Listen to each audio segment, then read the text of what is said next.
Hello, Gum Nation. Plantation migration of this celebration of this calibration. Oh, the grand theory realization. Anyways, let's get to the point. So burning Terracil, yeah, we all mourned for it. I mean, I did, and I had more hatred for Windrunner, not because she burned down just the tree, not just because of that. She broke my internet that day. She also made my hot pockets taste funny that day, all on Tuesday. I gotta get my pitchforks ready. I already got my torches in line. But not the main point. The whole theory is, why is she doing it? And why I think she's actually morally gray. Now you're probably thinking, what the hell, Gum? No, you hate Windrunner like anybody else of anyone to ever breathe air without using Febreze. Well, if you do, it don't matter, but whatever. The reason why I'm saying this is because one particular quote from the Before the Storm, and this is like chapter 3 or 4, so everybody had a chance to read it. Spoiler alert, so if you don't want to be spoiled, just you know what to do. You've done it so many times with everybody else, you should know it by now.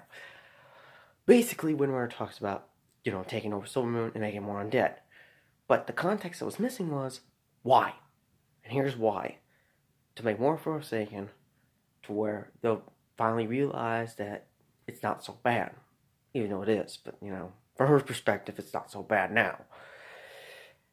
Now, the reason why I go back to this is back to Legion, when she had that lantern broke because, Greyman grabbed it first, smashed the Thresh lantern, so, we had that going on. So, she has to go to plan B, get as much people as raising undead, desperate, just like she is, for this, quote, immortality. So, with that being said, the more desperate people are, for it, the less likely people will oppose her any of the things she does.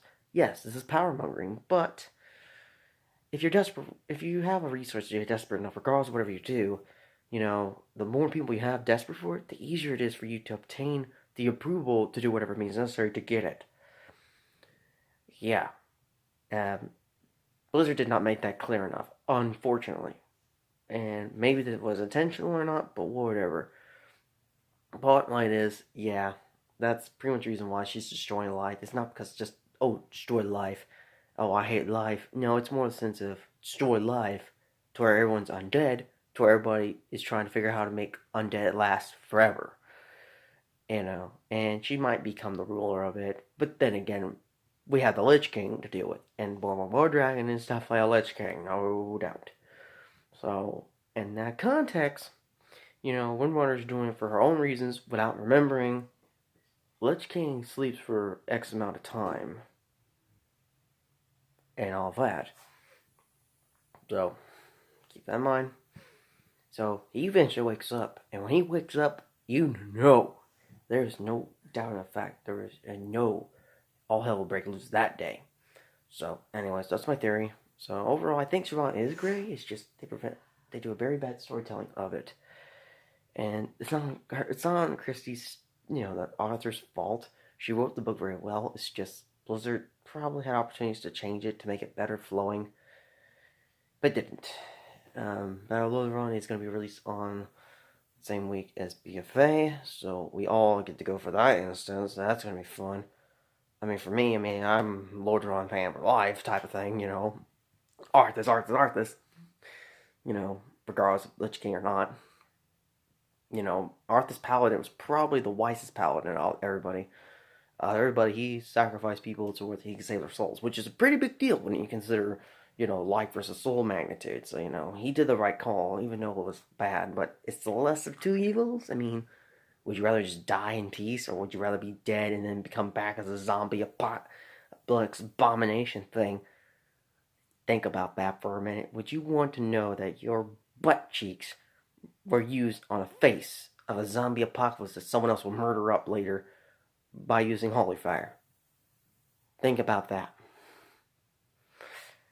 Yeah, I don't want my butt cheeks getting burned twice just because of, first time I died, I just died and then got reanimated into a big old flesh abomination that came and say the word, a set full sentence and some raid, and then I die and my new super zombie blood becomes acid for a hammer to make to a battle axe. So don't just go with it.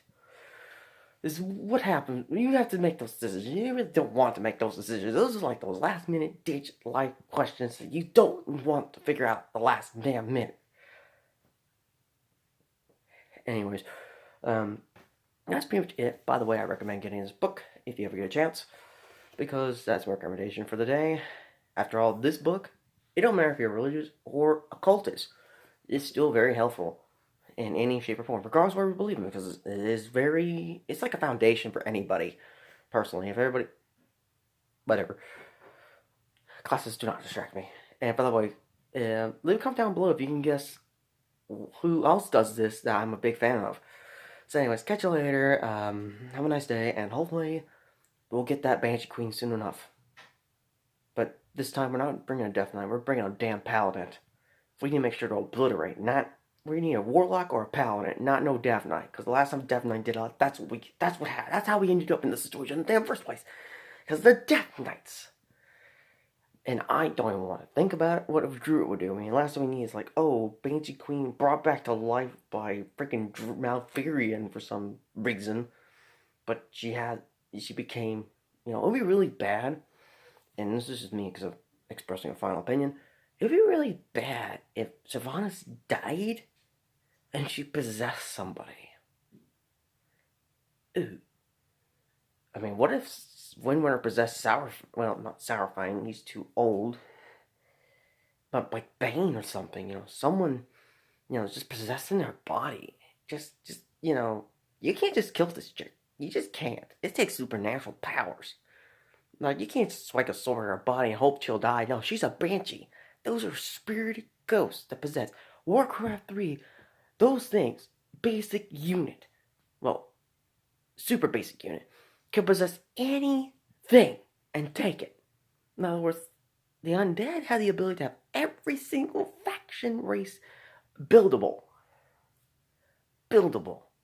Yeah, it took a lot of resources, and yeah, overall it wasn't worth it, but you could, if you wanted to. Honestly, the undead was probably the best faction out of the whole Warcraft 3 series.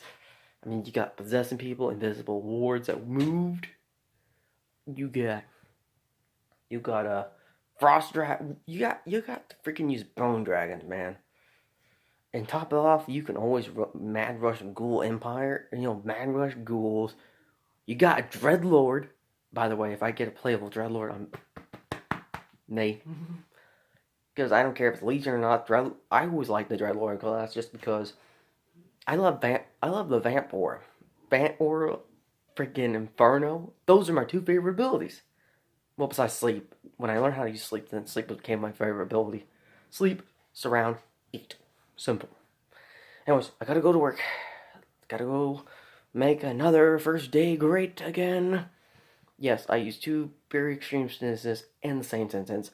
Yeah, have a nice day.